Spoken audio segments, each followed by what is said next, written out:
प्रिय विद्यार्थियों, आज की कक्षा में हम पढ़ेंगे सुभद्रा कुमारी चौहान, जो कि अपन देखें तो राष्ट्रीय काव्य धारा की प्रमुख कवियत्री रही है। उन्होंने हमारे भारत के लिए जो आज़ादी के आंदोलन जो चल रहे थे उनमें सक्रिय भूमिका निभाई। चलिए आज उनके बारे में अपन थोड़ा जानकारी प्राप्त करते हैं, अध्ययन करते हैं। सुभद्रा कुमारी चौहान जन्म कहाँ हुआ? ग्राम निहालपुरा, जिला प्रयाग। जिला प्रयाग में जो निहालपुरा गांव है वहां इनका जन्म हुआ। आपने असहयोग आंदोलन में प्रमुख भूमिका निभाई। जो गांधी जी द्वारा चलाया गया था आंदोलन भारत को आजाद करवाने के लिए, असहयोग आंदोलन, उसमें इन्होंने अपनी प्रमुख स्त्रियों के रूप में महती भूमिका निभाई थी। इस हेतु उन्हें कई बार जेल भी जाना पड़ा। इस हेतु यानी असहयोग आंदोलन में सक्रिय भागीदारी निभाने के कारण तथा दूसरा देखा जाए तो इसका कारण यह था कि अंग्रेजों के खिलाफ जाने के कारण अंग्रेजों ने कई बार इनको जेल की सजाएं भी दी थी। इसके साथ साथ में आपकी शिक्षा, इनकी यदि देखी जाए तो शिक्षा प्रयाग में ही हुई थी और विद्यार्थी जीवन से इनका साहित्य में रुचि थी।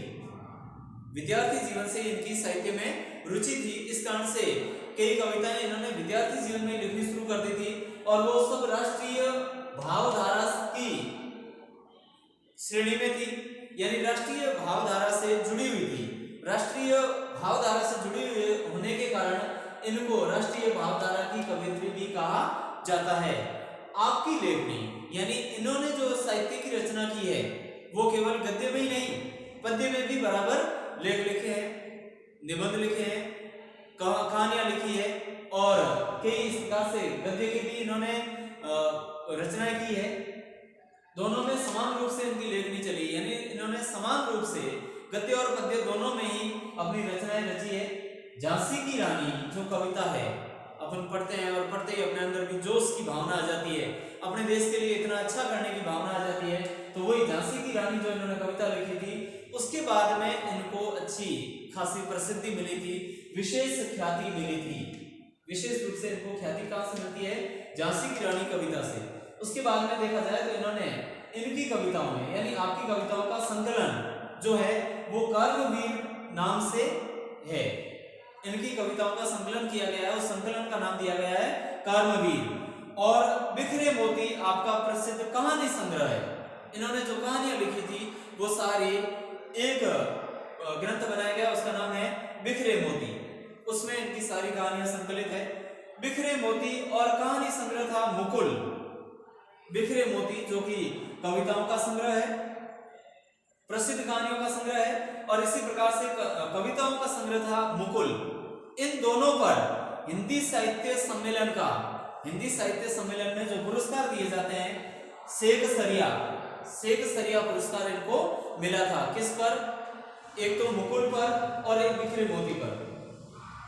इन दोनों पर इनको पुरस्कार मिला था शेख सरिया। इसके अलावा देखा जाए तो इनके जो पारिवारिक कविताएं हैं, इसके अतिरिक्त जो इन्होंने कविताएं और ये कहानियां लिखी है, इनके अतिरिक्त इनकी पारिवारिक कविताएं भी आती है सामने। उनमें वात्सल्य प्रेम और पति प्रेम की भावना से अनुप्रमाणित है। वो सारी कविताएं देखी जाए तो वात्सल्य प्रेम यानी माता पिता का अपने संतान के प्रति जो प्रेम होता है वो वात्सल्य प्रेम कहलाता है, और इसी प्रकार से पति प्रेम की भावना से ओतप्रोत नजर आती है। और इनकी भाषा शैली देखी जाए, सुभद्रा कुमारी चौहान जी की भाषा शैली देखी जाए तो भावों के अनुरूप है, यानी जिस प्रकार का भाव जहां पर होता है उसके अनुरूप उनकी भाषा काम में ले ली जाती है, और लय और गति के साथ में इनकी भाषा रहती है, गति लिए हुए इनकी भाषा रहती है। तो इस प्रकार से अपने आज सुभद्रा कुमारी चौहान जी का परिचय पढ़ा। इससे अगले वीडियो में हम इनके द्वारा लिखी गई झांसी की रानी कविता को पढ़ेंगे। तब तक के लिए धन्यवाद।